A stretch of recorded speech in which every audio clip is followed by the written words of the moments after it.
7 months after this 8-year-old went missing, a hiker discovered skeletal remains in the desert. It's a September day in Arizona, and young Vicki Lynne Hoskinson leaves home alone for the first time.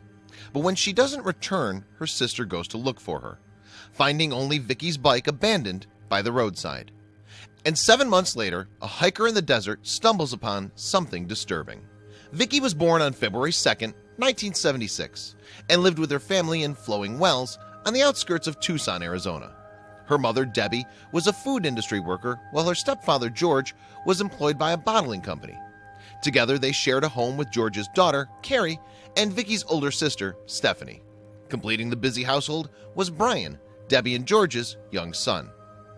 And Debbie was a strict mother. She never let the kids go out alone, in fact. Instead, she used the buddy system to ensure that they were monitored at all times. Then, on September 17, 1984, she decided to break the habit and allow 8-year-old Vicki some independence. That day, Vicki had been studying at Tucson's Homer Davis Elementary School. When she returned home, she asked her mother for permission to cycle down to a nearby mailbox. Apparently, Vicki wanted to send her aunt a birthday card. At the time, Flowing Wells was considered to be a safe area, and Debbie consequently agreed to her daughter's request. Worryingly, though, Vicki did not come back. After more than a quarter of an hour had passed without any sign of the girl, Debbie sent Stephanie, age 11, out to find her. But when Stephanie returned, she had some disturbing news. Although she hadn't found her little sister, she had discovered Vicki's trusty pink bicycle, abandoned just blocks away from their home. After this development, Debbie wasted no time in contacting the Pima County Sheriff's Department. Detective Gary Damers was soon on the case, and a command center was established to coordinate the search for the missing girl. As Vicki's family used media coverage to beg for help in locating the girl, flyers appealing for information were given out across the local area. Soon, a number of people came forward to report that, on the day of the disappearance, they'd observed a dark vehicle driven by an unidentified man close to Vicki's school. Apparently, school sports coach Sam Hall had spotted the unidentified male earlier that day. Hall had reportedly been overseeing some pupils when he grew alarmed by the individual in question, who Hall said was gesturing in a peculiar manner and having difficulty operating his vehicle. Concerned, Hall recorded the license plate of the man's car, and when he heard that Vicki had disappeared, he handed the information over to the police. Intriguingly, Hall wasn't the only one to report spotting a man behaving oddly near the school. Apparently, a young girl had seen a stranger making crude gestures, while another witness had observed a dark-colored car running into a telephone pole. And there was more. Apparently, other witnesses claimed that they'd spotted the same dark vehicle not long afterwards, this time with a child inside. Investigators subsequently traced the license plate and found it was registered to a man named Frank Jarvis Atwood.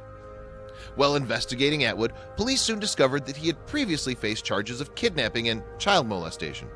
In fact, he had once attacked and abused a young boy on a bicycle, a crime with eerie echoes of Vicki's disappearance. At the time, Atwood was in California on parole. Wanting to take a closer look at Atwood, investigators visited the address to which his vehicle was registered. It turned out to be the home of Atwood's parents, however, and the 28-year-old was not at home. But shortly afterwards, he telephoned his mom and dad asking for money to fix his car, and the couple turned him in.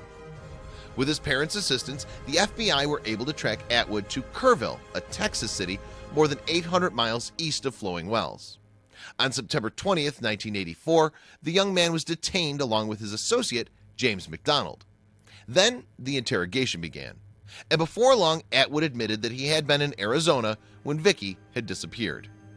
According to Atwood, on September 17th, he'd been living temporarily in a park close to Vicki's home. Then at around 3 p.m., he'd gone to purchase some narcotics. He claimed that he'd arrived back at the park around 2 hours later. What he wouldn't tell police, however, was what happened in between then.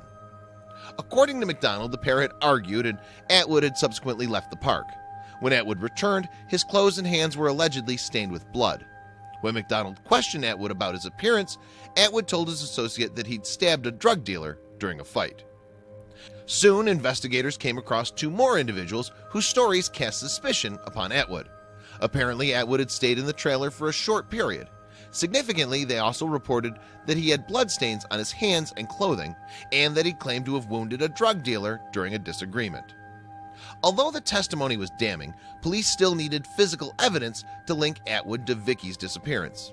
Eventually, experts were able to determine that paint on the bumper of Atwood's car was the same color as Vicki's bike.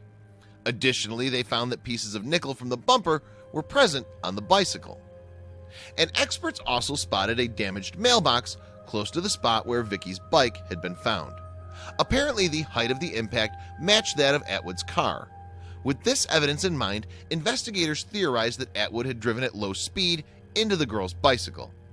Finally, on September 27th, he was arrested on suspicion of kidnapping.